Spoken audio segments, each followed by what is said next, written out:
여행을 해보셨습니까?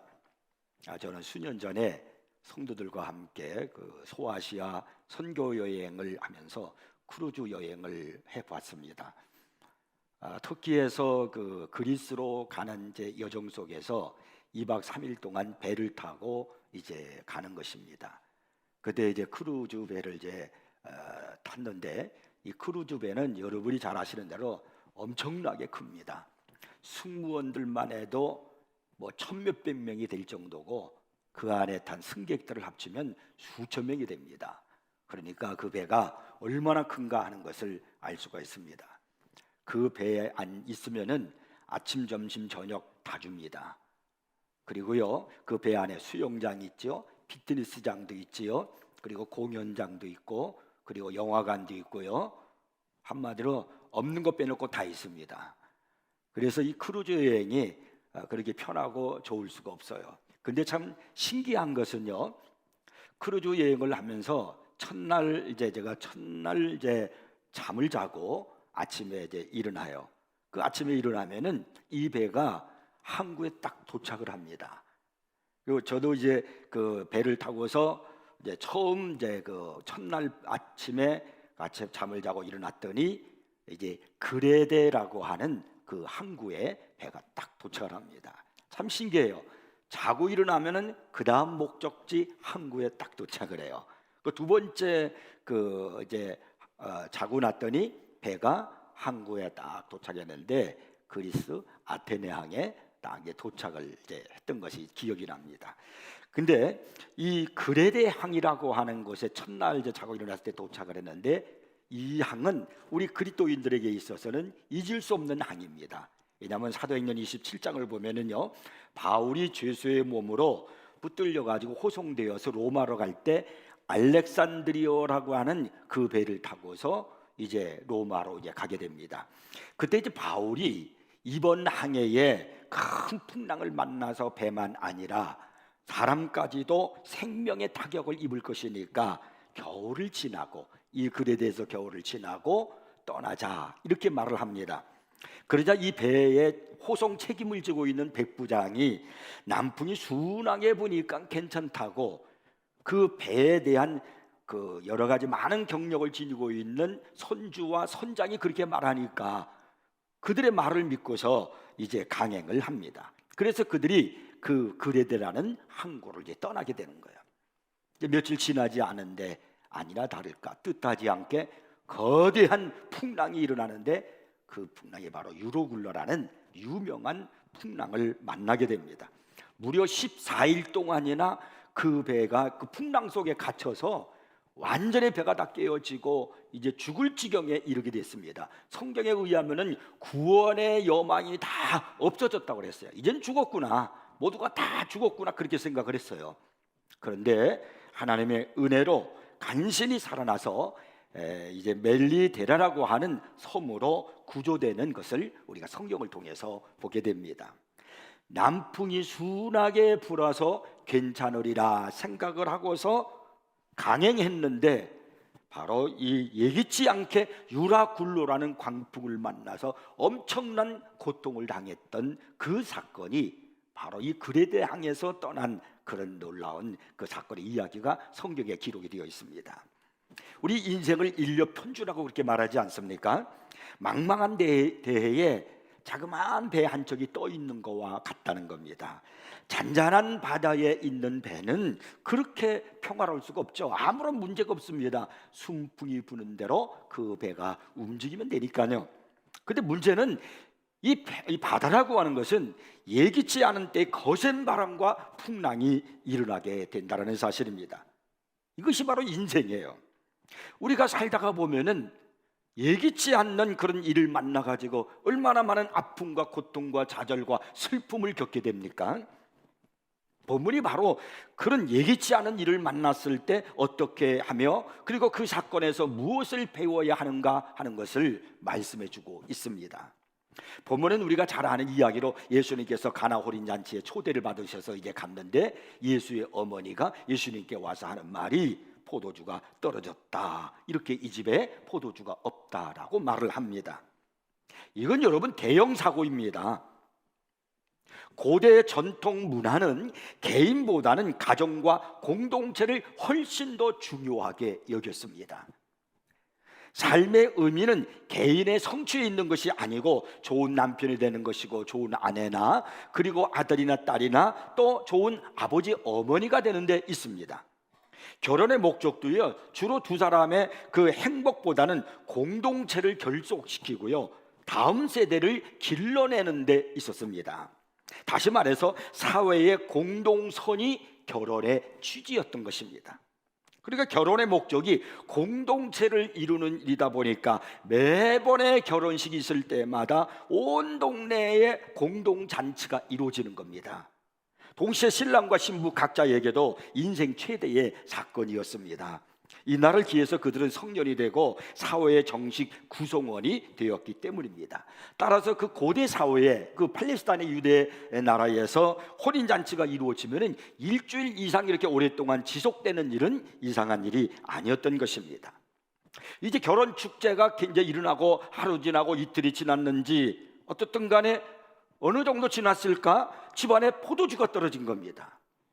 고대 잔치에서 포도주는 당연히 가장 중요한 요소였습니다. 포도주가 떨어졌다라고 하는 것은 사실상 잔치가 끝났다, 그런 이야기입니다. 이는 단지 예절에 어긋나는 정도가 아니라 사회적 심리적 대참사를 의미하는 겁니다. 도대체 이 사건은 우리에게 무엇을 이야기하고 있는 것일까요? 인생에서 예기치 않는 일을 만났을 때 우리는 어떻게 해야 하고 그 사건에서 하나님이 나에게 주시는 메시지는 무엇인가 하는 것을 배워야 합니다. 본문을 통해서 우리가 배울 수 있는 그 메시지가 무엇일까요? 첫째는요, 내 때가 이르지 아니하였다라는 그 말씀입니다. 예수님의 어머니 마리아가 저들에게 포도주가 없다라고 그렇게 얘기하니까 예수님께서 뭐라고 답변하시냐면, 여자여 나와 무슨 상관이 있나이까? 내 때가 이르지 아니하였나이다 라고 그렇게 대답을 하십니다. 아니, 포도주가 떨어졌다는데, 지금 이 잔치의 석상에서 중요한 포도주가 없다는데 내 때가 이르지 아니하였나이다 라고 그렇게 말하는 의미가 무엇입니까? 도대체 우리 예수님은 어머니가 하시는 그 말씀에 대한 동문서답을 하는 격으로 그렇게 들려집니다. 여기 내 때가 이르지 아니하였다라는 그 말씀의 의미가 뭘까요? 이 사건을 이해하는 열쇠가 바로 11절에 기록되어 있습니다. 자, 11절 말씀을 읽어보겠습니다. 예수께서 이 첫 표적을 갈릴리 가나에서 행하여 그의 영광을 나타내심에 제자들이 그를 믿으니라. 예수님은 물로 포도주를 만드신 이 사건을 기적이라고 그렇게 말씀하시지 않고 표적이라고 그렇게 말씀하셨습니다. 이 표적이라는 말은 사인이라는 말입니다. 어떤 표시. 이 기적은 그냥 물을 가지고 포도주를 만든 것이 아니라 이걸 통해서 무엇을 상징하거나 하나님께서 무엇을 말씀하시고자 하는 그런 신호다, 그런 의미를 지니고 있는 것입니다. 예수님은 이 첫 표적을 행해서 사람들에게 자신의 정체성을 내보이시는 것입니다. 예수님께서 공적 사역을 처음 시작하실 때 이 표적을 보이셨다고 하는 것은 굉장히 중요한 의미를 지니고 있는 겁니다. 그러니까 사람들에게 이 사건으로서 메시아로서의 당신의 첫 선을 보이신 것입니다. 여러분, 어떤 큰 일을 하고자 하는 사람에게 있어서 자기의 첫 선이 중요한 것입니다. 그것이 바로 자기의 정체성이기 때문에 그랬습니다. 전 검찰총장이었던 윤석열 씨가 이제 대통령으로 출마하겠다라는 그런 이제 이야기가 우리가 매스컴을 통해서 돌고 있지 않습니까? 그 선언을, 첫 선을, 공식적인 선언을 6월 29일 윤봉길 의사 기념관에서 하겠다는 겁니다. 그래서 그것 때문에 우리나라의 많은 그 언론들이 신청을 했고, 심지어는 세계 언론에서도 많은 사람들이 관심을 갖고 참여한다고 하는 거예요. 왜 하필이면 그 윤봉길 기념관에서 할까? 그리고 그 윤석열 씨는 도대체 그때 무엇을 얘기할까? 내가 대통령에 출마하고자 하는 그 의도가 무엇인가? 나는 왜 대통령이 되어야 하는가? 나는 대통령이 되어서 어떻게 해야 되겠다라는 그 첫선, 첫 마디, 그것이 그의 정체성이에요. 그것이 중요하단 말입니다. 마찬가지로 예수님께서도 처음으로 사람들에게 자신의 정체성을, 메시아로서의 그 정체성을 드러내는 첫 선, 그 모습이 굉장히 중요합니다. 예수님은 그것을 죽어가는 사람을 살리는 데 나타낸 것이 아니고, 또 귀신 들린 사람에게 그 병을 고쳐주신 것도 아니고, 배고픈 사람들에게 배불리 먹이는 것을 그 첫 선으로 보이신 것이 아니었습니다. 예수님은 본질적으로 자신의 정체성을 보이시는 그 신호로 왜 하필 그 잔치를 택하셨을까라는 거예요.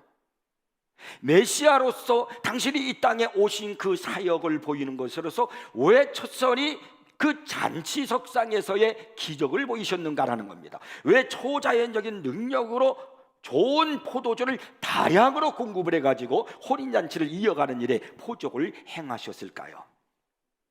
듀크 대학교의 명망 높은 그 영문학 교수였던 레이놀즈 프라이스라는 그 교수는요, 이 사건을 놓고 이렇게 반문을 했습니다. 예수님의 위대한 사역을 시작하는 표적으로 왜 하필 단순한 사회적 실수를 기적으로 해결했겠는가?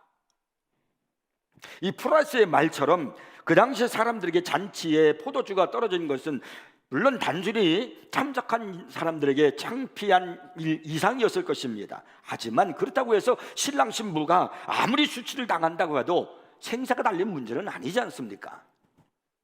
이 프라이스의 반문처는 왜 하필 이 행위가 예수님이 이 세상에 오셔서 사역을 시작하신다는 첫 신호탄이 되어야 했는가라는 거예요. 그러니까 거기는 분명히 무슨 의미가 있다는 겁니다. 여기에서 우리는 예수님께서 그 때를 말씀하신 이유를 알 수 있는 겁니다. 요한복음 읽어보면 예수님께서 그분의 때에 대한 말씀을 몇 번 하신 것을 알 수가 있습니다.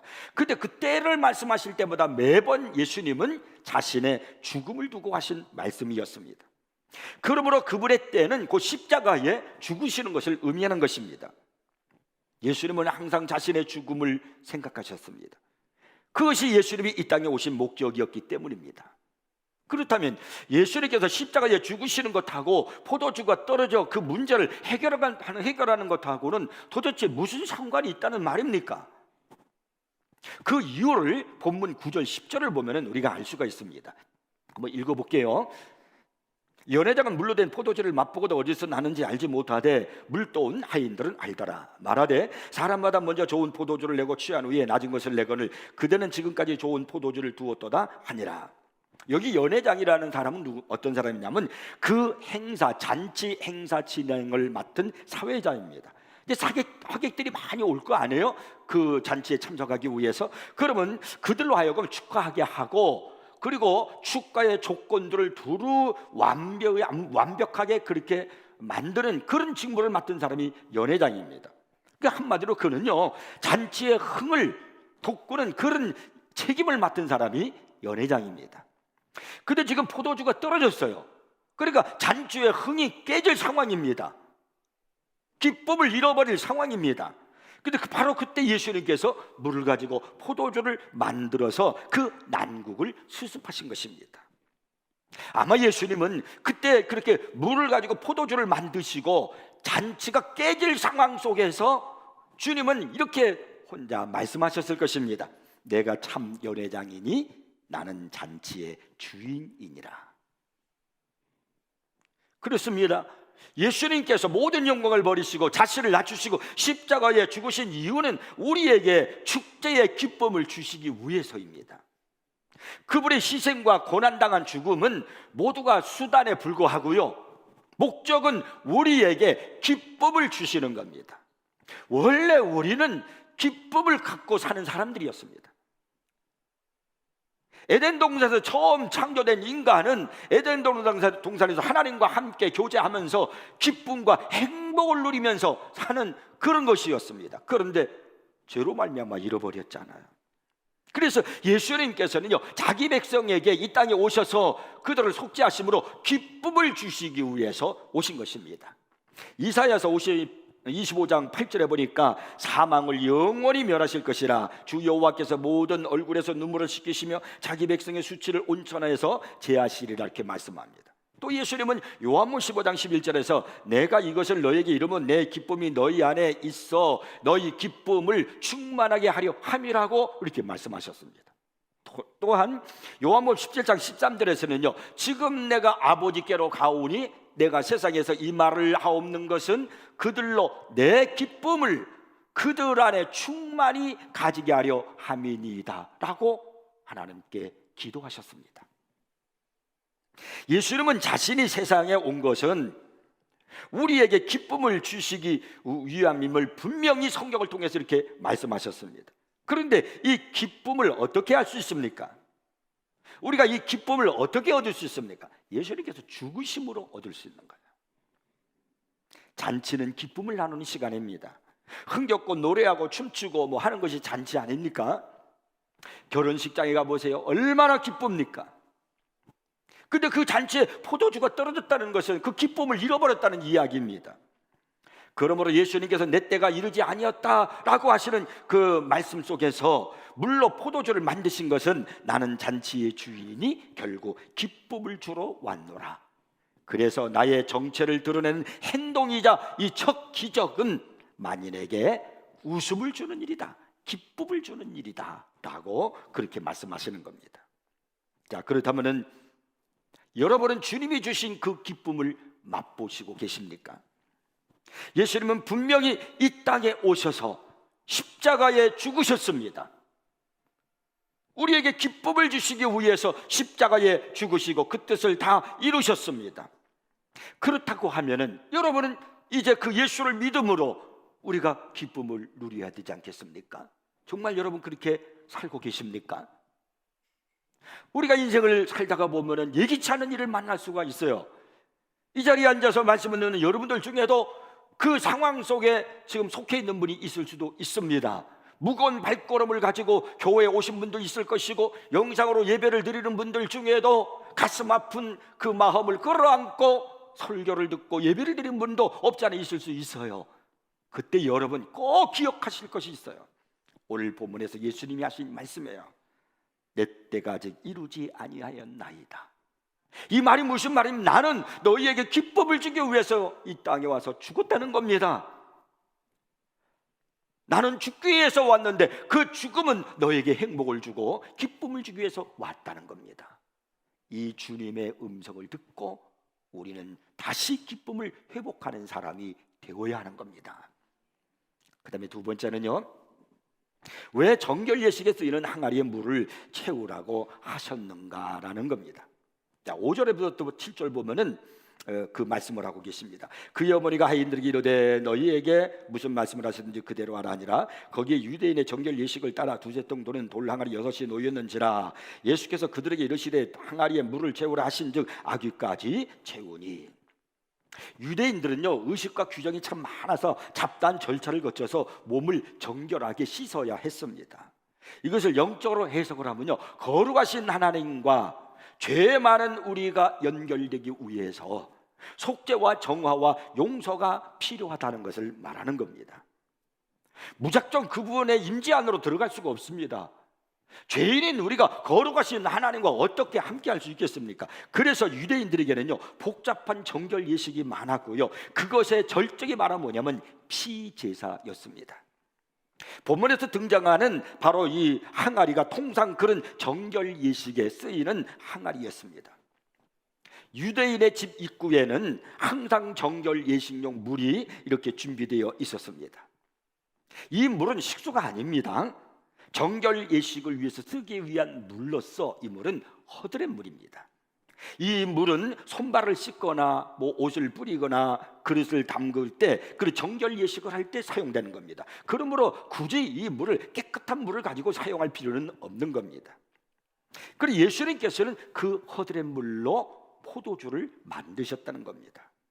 예수님께서 정결 예식을 위해서 준비된 허드렛 물을 가지고 일부러 골라서 그것으로 포도주를 만드신 것입니다. 예수님이 뭐 시간이 없어서 바쁘셔서 그것이라도 그냥 빨리 준비해서 돌 항아리에 넣어가지고 그리고 포도주 만들자 이렇게 해서 만드신 것이 아니시기 때문에 얼마든지 깨끗한 식수를 준비하라가 이렇게 말씀하실 수도 있었을 겁니다. 그런데도 의도적으로 현관 입구에 있는 그 허드렛 물을 가지고 시궁창에 버려질 수밖에 없는 물을 가지고 향기롭고 값비싸고 맛있는 포도주를 만드신 겁니다. 정결 예식을 위해서 한 번 사용된 후에 시궁창에 버려지는 이 허드렛물은 누구를 상징할까요? 바로 이 땅을 살아가고 있는 저와 여러분을 상징하는 겁니다. 우리는 이 세상에서 그 수고가 다 끝나면 영원한 시궁창으로 던져질 존재들입니다. 바로 이것이 인간의 운명입니다.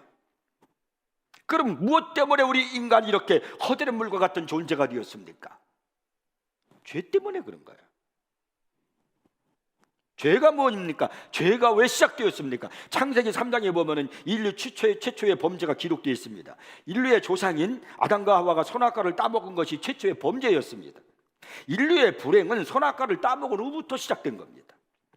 아니, 그게 그렇게 큰 죄라면 하나님께서 처음부터 열매를 만들지 말든지, 아니면 그 열매를 따먹으려고 할 때 인간의 아담과 하와의 손을 탁 치셔서 못 먹게 하든지 하시지, 왜 그 열매 한 개를 따먹은 것을 가지고 그렇게 그것이 대단하다고 난리를 치시고, 그리고 아담과 하와를 에덴 동산에서 쫓아내시기까지 하셨을까요? 하나님께서 인간을 만드실 때 목적이 있었습니다. 하나님께서 아름답게 만드신 이 자연을 인간이 잘 관리하고 다스리도록 하시기 위해서 하나님께서 인간에게 모든 것을 허락하셨어요. 하나님의 성품까지 주시면서 하나님의 형상을 따라 만드시면서 그런 모든 것을 주신 겁니다. 그러니까 인간이 하나님의 대리자이자 청지기가 된 겁니다. 근데 하나님께서는 자신의 대리로 세운 인간에게 동산에 있는 것은 다 먹어도 좋지만 동산 중앙에 있는 선악을 알게 하는 나무는 따먹지 말라고 말씀하셨습니다. 따먹는 날에는 반드시 죽으리라, 이렇게 말씀하셨습니다. 선악과는 왜 만드셨을까요? 선악과는 어떤 용도로 주어진 것일까요? 선악과는 인간의 애를 태우기 위해서 주어진 나무가 아닙니다. 인간은 이 나무를 볼 때마다 자신에게 명령하시는 하나님이 계시다는 사실을 기억하며 살아야 했다는 겁니다. 인간은 이 나무를 볼 때마다 자신이 하나님의 명령을 따라 사는 존재라는 사실을 기억해야 했습니다. 이 나무는 진리를 일깨워주는 나무였고 인간의 본분을 깨닫게 해주는 나무였습니다. 근데 뱀의 모습으로 나타난 이 사탄이 에덴 동산에서 아담과 하와를 유혹을 하잖아요. 이 열매를 내가 따먹는 날은 눈이 밝아져서 하나님과 같이 되어 선악을 알게 될 것이다. 이것은 단순히 여러분 열매 하나를 따먹는 사건이 아닙니다. 이 열매를 따먹으면 인간이 하나님처럼 된다는 그 유혹에 놓여 있는 겁니다.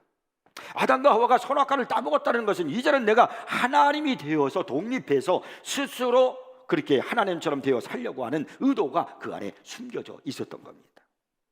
하나님이 되겠다는 뜻이 무엇입니까? 이제는 더 이상 하나님이 시키는 대로 하지 않겠다는 겁니다. 틀림없이 사탄은 이렇게 말했을 겁니다. 당신같이 총명하고 아름다운 존재가 왜 하나님이 시키는 대로만 하며 삽니까? 당신이 하고 싶은 대로 하라고. 그렇게 하면 당신이 하나님이 되는 건데. 이런 유혹에 빠져서 이 열매를 먹은 겁니다. 자신이 하나님을 대신해서 삶의 주인의 노릇을 하겠다는 겁니다. 말씀 안에서 하나님이 기준이 되어서 사는 것이 아니라 자기가 하고 싶은 대로, 자기가 원하는 대로 살겠다는 거예요. 이것이 에덴 동산의 법칙이에요. 범죄입니다. 오늘도 사탄은요 계속해서 우리들을 그렇게 유혹하고 있다는 사실을 아셔야 합니다. 내 자신이 내 삶의 주인이 되어서 내가 원하는 대로 살라는 거예요. 그것이 내가 하나님이 되는 것이라고 말합니다. 내가 하고 싶은 대로, 내 마음이 원하는 대로. 아내가 보기 싫고 아내가 싫으면 버려, 이혼해. 남편이 돈도 잘 못 벌고 남편이 별로 마음에 안 들면 뭘 그렇게 살려고 그래, 이혼해. 헤어져. 마약을 하고 싶으면 하고 섹스를 하고 싶으면 해. 하나님 말씀하시는 대로 꼭 따를 필요는 없어. 주일 예배 꼬박꼬박 드릴 필요가 있나? 안 드려도 괜찮아. 하고 내가 하고 싶은 대로 자신의 욕망을 따라 살라고 마귀는 지금 우리에게 충동질하고 있다는 걸 아셔야 됩니다. 내가 내 삶의 주인이니 내가 원하는 대로 살라, 그렇게 말합니다. 이것이 지금 이 세상에서 우리에게 던져주고 있는 바로 주제예요. 사상이에요. 내가 하고 싶은 대로 인간이 주인이 되어 사는 거예요. 인간이 하나님 되어 사는 거예요. 정말 인간이 그러면 자기 마음대로 살면 행복해집니까? 내 욕망대로 살면은 잘 살 것 같습니까? 신이 됩니까? 향기로운 포도주와 같은 그런 삶을 살 수 있습니까? 천만에요. 결코 아닙니다. 욕망을 따라 살면 욕망의 노예가 될 뿐입니다. 자기 마음대로 술을 마시면 신이 되는 것이 아니라 주종뱅이가 되는 겁니다. 그러니까 마음대로 마약을 하면 하나님이 되는 것이 아니고 마약의 노예가 되는 겁니다. 죄의 원형은 항상 이기심이 있는 겁니다. 하나님 중심으로 살지 않고 자기 중심으로 사는 데서 모든 문제가 시작되는 거예요. 이 안에. 그래서 에덴 동산에서 아담과 하와가 선악과를 따먹고 타락한 이후로부터 우리 안에는 이 타락한 본능이, 이 악의 죄성이 가득 차고 있다는 걸 아셔야 됩니다. 인간이 얼마나 타락한 존재인가 하는 것을 로마서 1장 28절부터 31절을 보면 이렇게 기록하고 있습니다. 또한 그들이 마음에 하나님 두기를 싫어하며 하나님께서 그들을 그 상실한 마음대로 내버려 두사 합당하지 못한 일을 하게 하셨으니 곧 모든 불의, 취악, 탐욕, 악의가 가득한 자요, 시기, 살인, 분쟁, 사기, 악독이 가득한 자요, 수군수군하는 자요, 비방하는 자요, 하나님께서 미워하시는 자요, 능욕하는 자요, 교만한 자요, 자랑하는 자요, 악을 도모하는 자요, 부모를 거역하는 자요, 우매한 자요, 배역하는 자요, 무정한 자요, 무자비한 자라. 이것이 타락한 인간의 모습입니다. 여기에 무슨 기쁨이 있겠고 여기에 무슨 평화가 있겠고 화목이 있겠습니까? 겉으로 보기에는 다 선하게 보이고 아름다워 보일지 모르지만은요, 우리 안에는요 악독과 죄악이 가득하다는 걸 아셔야 됩니다. 이거 해결하지 않으면 안 돼요. 그래서 예수님께서 내 때가 이르지 아니었다라고 말씀하셨고요, 이어서 정결 예식 항아리를 쓰신 것입니다. 예수님이 십자가에서 죽으시고 우리 죄를 다 사해 주셔서 우리가 정결함을 받을 때 기쁨이 회복되는 겁니다. 내 인생에, 내 마음에 잔치가 이루어지는 겁니다. 아돌프 아이시만은요, 유대인 대학살을 계획한 나치 전범으로 제2차 세계대전 후에 남미로 도피를 했습니다. 그렇지만 1960년에 잡혀가지고 이스라엘로 압송이 돼서 재판을 받았습니다. 그는 유죄 판결을 받고 처형당했습니다. 그런데 재판 중에 아주 흥미로운 사건이 있었습니다. 그는 끔찍한 반인류 범죄로 기소되었는데 그의 범행을 목격한 증인이 필요했습니다. 그 죽음의 수용소에서 만행을 가담하던 그를 본 사람을 찾아야만 했습니다. 상상해 보세요. 유대인 600만 명을 죽이는 거. 죽이는 것도 그냥 죽이는 게 아니죠. 뭐 가스슬로 집어넣고 여러 가지 방법으로. 유대인만 그러니까 다른 사람들 얼마나 많이 죽였습니까? 그 모든 살인하는 그걸 계획한 사람이 바로 이 아이히만이에요. 그런데 중요 증인 중에 예힐 디누르라는 남자가 있었습니다. 이제 증언을 위해서 그가 이제 들어왔어요. 우리가 영화 같은 데든지 이런 데서 보면은 어떤 이제 죄를 지은 범죄자들을 쭉 잡아놓고 누가 진짜 범인인가를 증언하기 위해서 찾아내는데, 그때 이제 유리 앞에 이렇게 놓여 있고 저쪽 편에 이제 범죄자들 있잖아요. 그러면 그걸 목격한 목격자가 사람을 찾아내잖아요. 그 목격자가, 증언자가 증인하기 위해서는 저 상대편을 보지만 저쪽에서는 누군지 보이지 않겠죠. 그것처럼 이 바로 딘누르가 유리칸 건너로 아이시만을 보자마자 울음을 터뜨리면서 그만 바닥에 퍽 쓰러졌어요. 일대 혼란이 일어났습니다. 아주 극적인 장면이었습니다. 그로부터 이제 얼마 후에 마이크 월리스가 텔레비전 프로그램 60분에서 이 딘누르를 이제 초청을 해서 인터뷰를 했습니다. 월리스가 진행자가 월리스가 그가 쓰러졌던 순간을 영상으로 이제 보여주면서 그 연유를 이제 물었습니다. 괴로운 기억을 주체할 수 없었던 것인가요? 증후가 북받쳐서 쓰러진 것입니까? 그랬더니 이때 이 디누르가 내놓은 대답은 월리스를 충격에 빠뜨렸습니다. 그만이 아니고요, 그 프로그램을 보았던 서구의 많은 사람들이 전부 다 충격을 빠졌습니다. 그가 한 말이 무슨 말이냐면, 그는 아이히만이 악마인 줄 알았는데 악마가 아니라 평범한 인간임을 깨닫는 순간에 내가 평정을 잃고 쓰러졌다는 거예요. 그러면서 하는 말이, 나 자신이 무서워지더군요. 나도 그 사람과 똑같이 그럴 수 있음을 깨달았으니까요. 이것이 인간입니다. 겉으로 볼 때는 천사 같고 다 아름다워 보이고 선해 보이고 뭐 그런 것 같지만요, 이 안에는 죄성이 가득합니다. 내가 아이만이 될 수 있다는 그 사실 앞에 바로 이 사람이 쓰러졌던 거예요. 그래서 우리는요, 이 죄의 사함을 받지 않으면 진정한 기쁨과 행복을 누릴 수가 없는 겁니다. 예수님이 이 땅에 오신 것은 바로 그 문제를 해결하시기 위해서 오신 것입니다. 예수님께서 어머니에게 내 때가 이르지 아니하였나이다 이렇게 말씀하시면서 예수님은 아마도 이런 생각을 가지셨을 것 같습니다. 나는 이 세상에 축제의 기쁨을 가져올 수가 있고 죄책과 수치로부터 인류를 깨끗하게 할 수 있나이다. 기쁨을 주러 내가 세상에 왔나이다. 그러나 내 백성이 기쁨과 축제와 복의 잔을 마시려면 내가 정의와 형벌과 죽음의 잔을 마셔야 하나이다. 그 혼인잔치에서까지 자신의 죽음을 생각하신 예수님이라면 항상 자신의 죽음에 대해서 생각하지 않으셨겠습니까? 예수님은 좋은 모델이 되시려고 오신 것이 아닙니다. 예수님은 우리에게 자력 구원의 방법을 알려주시기 위해서 오신 것이 아닙니다.